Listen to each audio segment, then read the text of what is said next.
सितंबर तक मौसम परिवर्तनशील बना रहेगा। इस दौरान बंगाल की खाड़ी से नमी वाली हवाएं आने की संभावना भी बनी हुई है, जिससे कि आज यानी 18 सितंबर की रात से 19 सितंबर के बीच आंशिक बादलवाई छाई रहेगी। इस दौरान हवाएं चलने और गरज चमक के साथ कहीं छिटपुट बूंदाबांदी या फिर हल्की बरसात की संभावना जताई गई है, जिसके कारण दिन के तापमान में हल्की गिरावट दर्ज की जाएगी। वातावरण में नमी की मात्रा से बढ़ोतरी होने के भी आसार बने हुए। इसके बाद 20 सितंबर के बाद फिर से बरसात की गतिविधियों में कमी दर्ज की जाएगी तथा तापमान में बढ़ोतरी की संभावना बनी हुई है। आज प्रदेश के महेंद्रगढ़, रेवाड़ी, गुरुग्राम, फरीदाबाद, नूह और पलवल में भारी बरसात का अलर्ट भी जारी किया गया है।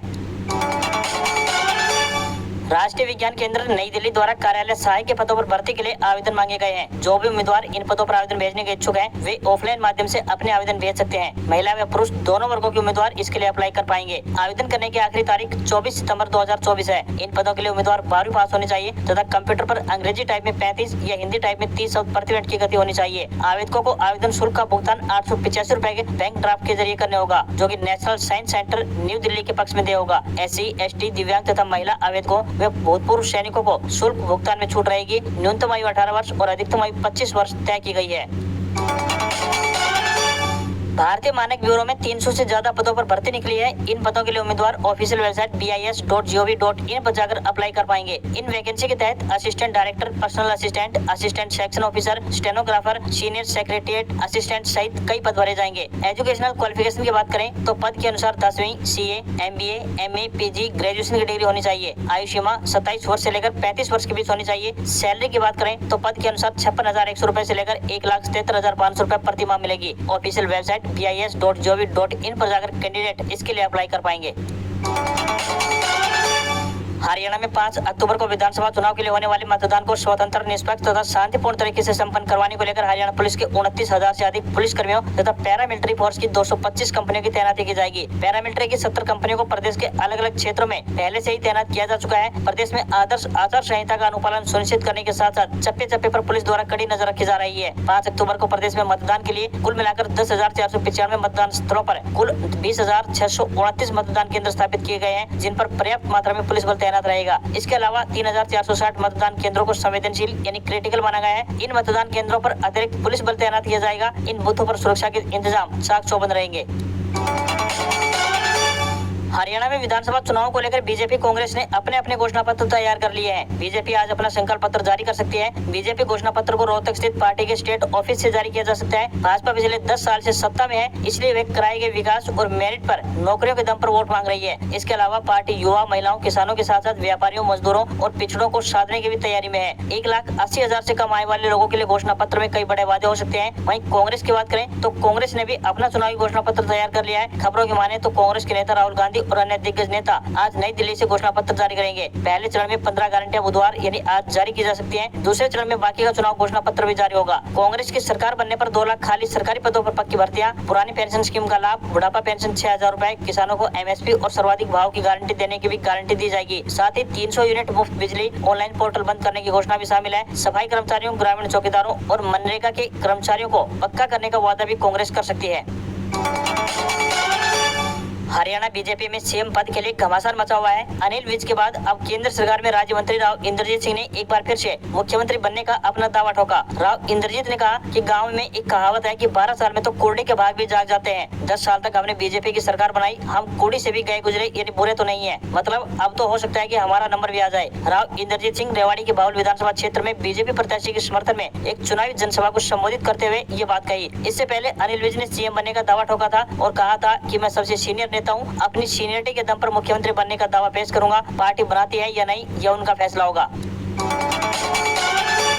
सरकारी स्कूल में टीचर बनने का सपना देख रहे युवाओं के लिए अच्छी खबर है। केंद्रीय माध्यमिक शिक्षा बोर्ड ने CTET के लिए ऑनलाइन आवेदन रजिस्ट्रेशन प्रारंभ कर दिया है। केंद्रीय शिक्षक पात्रता परीक्षा के लिए ऑनलाइन आवेदन शुरू हो चुके हैं। उम्मीदवार CTET की आधिकारिक वेबसाइट पर जाकर अपने लिए आवेदन कर सकते हैं। CTET दिसंबर 2024 के ऑनलाइन आवेदन 17 सितंबर से शुरू होकर 16 अक्टूबर तक चलेंगे। पेपर 1 दिसंबर 2024 को होगा। पेपर सुबह 9:30 बजे से दोपहर 12 बजे तक और दोपहर 2:30 बजे से लेकर शाम 5 बजे तक आयोजित करवाया जाएगा। CTET पेपर के लिए आवेदन करने के लिए ऑनलाइन आवेदन फीस भरनी होगी। पेपर 1 या 2 में से किसी एक के लिए SC अभ्यर्थियों को 500 रुपए और जनरल OBC अभ्यर्थियों को 1,000 रुपए फीस भरनी होगी। तो वहीं पेपर 1 और 2 दोनों के लिए आवेदन करने के लिए SC अभ्यर्थियों को 600 रुपए और जनरल OBC अभ्यर्थियों को 1,200 रुपए फीस भरनी होगी। हरियाणा में विद्यार्थियों के लिए इंस्पायर्ड अवार्ड योजना शुरू की गई है। इंस्पायर्ड अवार्ड योजना में आवेदन करने की आखिरी तिथि 15 सितंबर से बढ़ाकर 15 अक्टूबर कर दी है। अब विद्यार्थी 15 अक्टूबर तक इंस्पायर अवार्ड योजना के लिए अपने आइडिया दे सकते हैं। मेधावी छात्रों से आइडिया मांगने की शुरुआत 1 जुलाई से प्रारंभ हुई थी। इस योजना के तहत विद्यार्थियों को आइडिया देना होता है। आइडिया चुने जाने पर शिक्षा विभाग की तरफ से मॉडल बनाने के लिए 10,000 रूपए दिए जाएंगे। जिले के सरकारी व प्राइवेट स्कूलों की छठी कक्षा से लेकर 10वीं तक के विद्यार्थी इस इंस्पायर्ड योजना में भाग ले सकते हैं। आइडिया का सिलेक्शन नवीनता, सामाजिक उपयोगिता, पर्यावरण की अनुकूलता और वर्तमान तकनीक से बेहतरी के आधार पर होगा। इंस्पायर्ड अवार्ड मानक विज्ञान एवं प्रौद्योगिकी विभाग भारत सरकार का एक राष्ट्रीय उपक्रम है। इस कार्यक्रम के तहत कक्षा छठी से 10वीं तक के मेधावी छात्र जिनके आइडिया चयनित होते हैं उनको 10,000 रूपए की अवार्ड राशि प्रदान की जाती है। इस राशि का इस्तेमाल करते हुए छात्र विज्ञान का एक प्रोजेक्ट या फिर मॉडल बनाने व उसे जिला स्तरीय प्रदर्शनी प्रतियोगिता स्थल तक पहुँचाने के लिए करते हैं। हरियाणा में विधानसभा चुनाव के दौरान नित नए सियासी घटनाक्रम देखने को मिल रहे हैं। अभी कुछ दिन पहले ही इंडियन नेशनल लोकदल पार्टी यानी INLD और बहुजन समाज पार्टी यानी BSP का हरियाणा लोकहित पार्टी यानी HLP से गठबंधन हुआ था। लेकिन गोपाल कांडा के एक गैर जिम्मेदाराना बयान ने इस गठबंधन की नींव कमजोर कर दी है। इस पूरे मामले को लेकर इनेलो प्रदेश अध्यक्ष रामपाल माजरा ने कहा कि बीजेपी के साथ मिलकर सरकार बनाने का गोपाल कांडा का बयान उनका निजी बयान हो सकता है और INLD BSP गठबंधन का इससे कोई संबंध नहीं है। इस बारे में गोपाल कांडा से जवाब मांगा जाएगा। यदि वो इस बारे में स्थिति स्पष्ट नहीं कर पाए तो सिरसा में उन्हें INLD BSP का समर्थन देने पर पुनर्विचार किया जा सकता है। गोपाल कांडा ने रविवार को अपने बयान में कहा था कि उनकी पार्टी HLP अभी भी NDA का हिस्सा है और विधानसभा चुनाव के बाद इनेलो बसपा हलोपा मिलकर बीजेपी की सरकार बनाएंगे। उनके इस बयान के बाद सोमवार को सिरसा से भाजपा प्रत्याशी रोहतास जांगड़ा ने अपना नामांकन पत्र वापस ले लिया था। अब सिरसा विधानसभा सीट पर गोपाल कांडा और कांग्रेस प्रत्याशी गोकुल शेतिया के बीच आमने सामने का मुकाबला रहेगा। भविष्य में अगर आप नया सिम कार्ड लेने की सोच रहे हैं या फिर अपने सिम को पोर्ट करवाने के बारे में सोच रहे हैं तो आज की खबर ये अहम होने वाली है। दरअसल दूरसंचार कंपनी द्वारा इनसे जुड़े नियमों में कुछ बदलाव किया गया है। अब इस प्रक्रिया को पेपरलेस बना दिया गया है। अगर आप नया सिम कार्ड खरीदते हैं या फिर ऑपरेटर बदलते हैं तो आपको अपना डॉक्यूमेंट खुद से ही वेरीफाई करवाना होगा। दरअसल दूरसंचार विभाग द्वारा अपने आधिकारिक एक्स हैंडल पर इस विषय में जानकारी देते हुए बताया कि यूजर्स को नया सिम कार्ड खरीदने से पहले कुछ बातों का ध्यान रखना जरूरी है। ये नियम इसलिए लागू होने जा रहे हैं क्योंकि ऐसी जानकारी सामने आई थी कि ग्राहकों की निजी दस्तावेजों के साथ फर्जीवाड़ा हो रहा है। अब अगर उपभोक्ता को प्रीपेड से पोस्टपेड या पोस्टपेड से प्रीपेड में अपना नंबर बदलवाना है तो टेलीकॉम ऑपरेटर के पास जाने की कोई आवश्यकता नहीं है। इसके लिए OTP बेस्ड सर्विस का लाभ उठाया जा सकता है। अब आप बिना किसी फोटोकॉपी या फिर अपने अन्य डॉक्यूमेंट दिए बिना या शेयर किए बिना नया सिम कार्ड भी खरीद पाएंगे। यह प्रक्रिया पूरी तरह से डिजिटल होने वाली है। इसमें यूजर के डॉक्यूमेंट के गलत इस्तेमाल पर रोक लगेगी। अगर आप नया सिम कार्ड खरीदते हैं तो आपको केवल आधार कार्ड का इस्तेमाल करना होगा। इसमें केवल आपको 1 रुपया खर्चा देना होगा।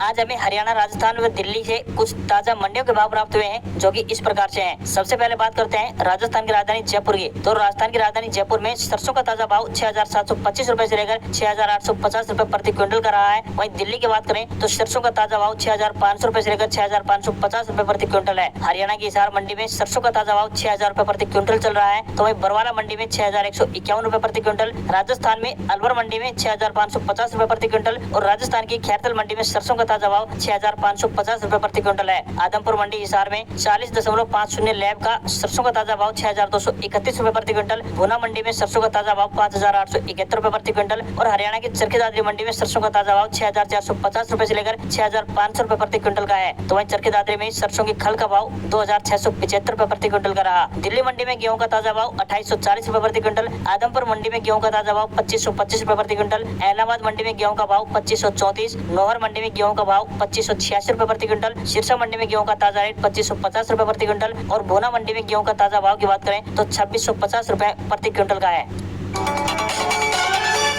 केंद्रीय गृह मंत्री अमित शाह ने मंगलवार को हरियाणा में 2 रैलियां की। पहली भिवानी के लोहारू और दूसरी फरीदाबाद के सेक्टर 12 में की। इस दौरान अमित शाह ने कहा कि हुड्डा एंड कंपनी अग्निवीर को लेकर झूठ फैला रही है। हम अग्निवीरों को 20% आरक्षण दे रहे हैं। मैं ये गारंटी देता हूं कि कोई भी अग्निवीर बिना किसी नौकरी के नहीं रहेगा। केंद्रीय मंत्री ने पूर्व सीएम भूपेंद्र सिंह हुड्डा को चैलेंज दिया। उन्होंने कहा कि हुड्डा साहब 10 साल मुख्यमंत्री रहे हैं, आप ऐसे में लिस्ट लेकर फरीदाबाद चौक पर आ जाओ। विपुल गोयल आपसे बहस करने के लिए आ रहा है। उन्होंने कहा कि हरियाणा में कांग्रेस भाजपा के खिलाफ चुनाव नहीं लड़ रही है, वहाँ तो हुड्डा कुमारी शैलजा के खिलाफ ही चुनाव लड़ रहे हैं। लेबनान में हिजबुल्लाह मेंबर्स के पेजर यानी कम्युनिकेशन डिवाइस में सीरियल ब्लास्ट हुए हैं। मीडिया रिपोर्ट्स के मुताबिक ब्लास्ट में 8 लोगों की मौत हो गई। मरने वालों में हिजबुल्लाह के 2 सदस्य और 1 बच्चे भी शामिल बताई गई है। वहीं 2750 से ज्यादा घायल हुए हैं, जिनमें से 200 की हालत गंभीर बताई गई है। मीडिया रिपोर्ट्स के मुताबिक पेजर्स को हैक करके ब्लास्ट किया गया है। इस हैकिंग के पीछे इजराइल का हाथ होने का दावा पेश किया जा रहा है। हिजबुल्लाह ने कहा है कि वह इस हमले के लिए दुश्मन यानी इजराइल को जिम्मेदार मानता है। हालांकि इजराइल ने इस पर अभी तक कोई प्रतिक्रिया नहीं दी है। ये ब्लास्ट मंगलवार को दोपहर लगभग 3:30 बजे स्थानीय समय अनुसार हुए हैं। पेजर रिसीवर एक वायरलेस डिवाइस होता है। इसका इस्तेमाल संदेश भेजने और प्राप्त करने के लिए किया जाता है। यह आमतौर पर छोटे स्क्रीन और लिमिटेड कीपैड के साथ आता है। इसकी मदद से संदेश या अलर्ट्स को जल्दी प्राप्त किया जा सकता है।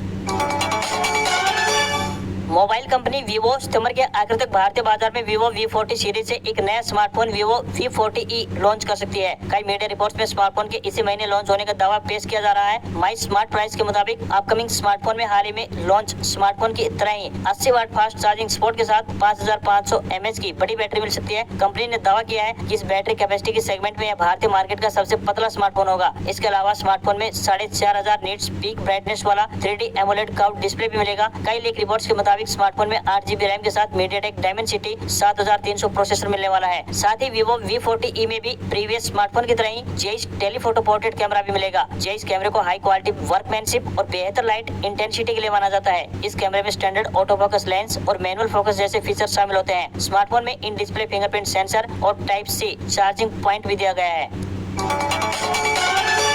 भारतीय शेयर बाजार में बढ़त देखने को मिली है। सेंसेक्स 90 अंक की बढ़त के साथ 83,079 के स्तर पर क्लोज हुआ। वहीं निफ्टी में भी 34 अंकों की बढ़त देखने को मिली और ये 25,418 के स्तर पर क्लोज हुआ। वहीं एशियाई बाजारों में मिला जुला कारोबार देखने को मिला है। वहीं ऑटो, IT और FMCG शेयर्स में बढ़त देखने को मिली तो मेटल और बैंकिंग शेयर्स में गिरावट देखने को मिली। वहीं 10 ग्राम 24 कैरेट सोने का भाव 16 रुपए बढ़कर 73,505 रुपए पर पहुंच गया है। तो वहीं चांदी में गिरावट है और ये 286 रुपए कम होकर 88,028 रुपए प्रति किलोग्राम पर पहुंच गई है। दिल्ली में 10 ग्राम 22 कैरेट सोने की कीमत 68,000